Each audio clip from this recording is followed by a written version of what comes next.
میں تیرے ساتھ زندگی اب رات نہیں گزاروں گا۔ اس نے کہا کیوں؟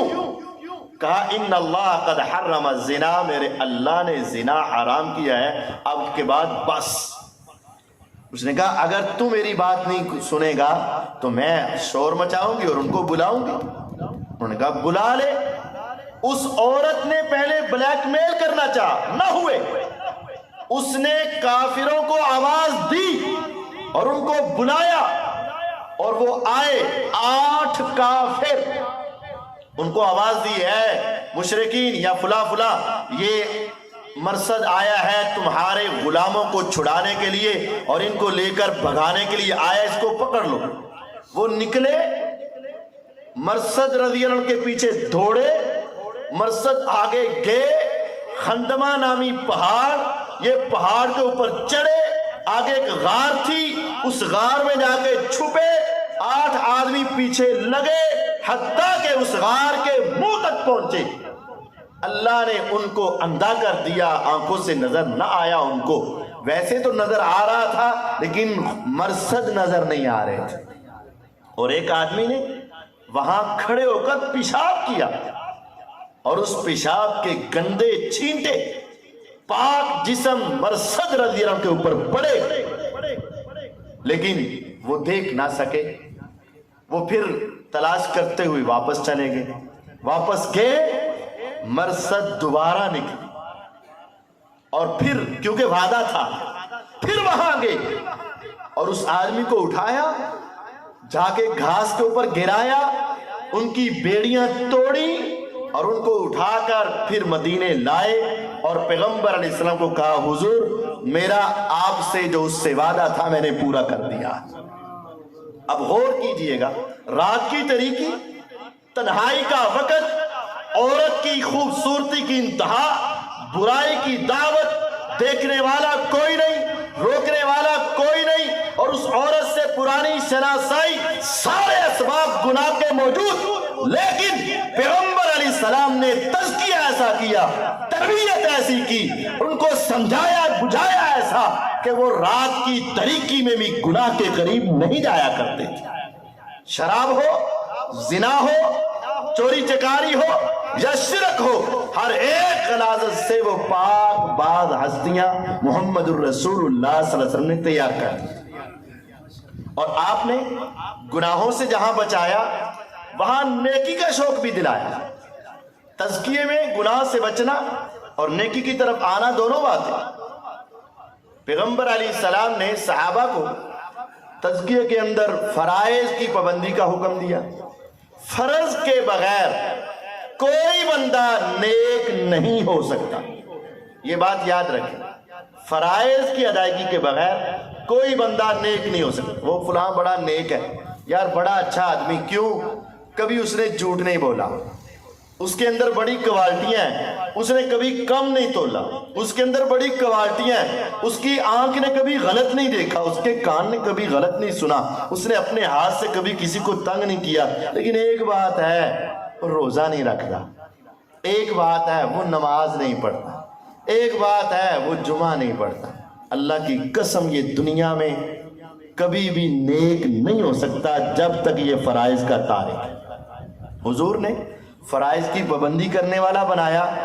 میں نے اپنے علم کے مطابق ایک صحابی بھی 1.25 لاکھ کے قریب صحابہ میں کسی ایک صحابی کو بھی بے نماز نہیں پڑھا۔ ہمارے بعض لوگ سے سوال کرتے ہیں اگر ہماری زندگی کی نمازیں رہ گئی ہوں تو کیا کریں؟ کیا صحابہ کی جب نمازیں رہ جاتی تھی کیا کرتے تھے؟ یقین جانیے ہمیں پوری زندگی میں آج تک ایک صحابی بھی ایسا نہیں ملا جس نے جان بوجھ کے ایک نماز بھی چھوڑی ہے۔ کبھی صحابہ فرائض کے تارک نہیں تھے، فرض ترک کرتے ہی نہیں، کبھی چھوڑتے ہی نہیں۔ آپ نے ان کو فرائض کی پابندی بتائی، گناہ سے بچنا، فرائض کی پابندی، اور پھر نوافل کے اوپر اہتمام حضور نے ان کو سمجھا۔ اور نوافل کا اہتمام اللہ تعالیٰ نے حضور علیہ السلام کو بھی بتایا، اور یہی اصل شریعت، تصوف، طریقت جو جس طرح میں آ رہا ہوں وہ کیا ہے؟ فرائض، نوافل۔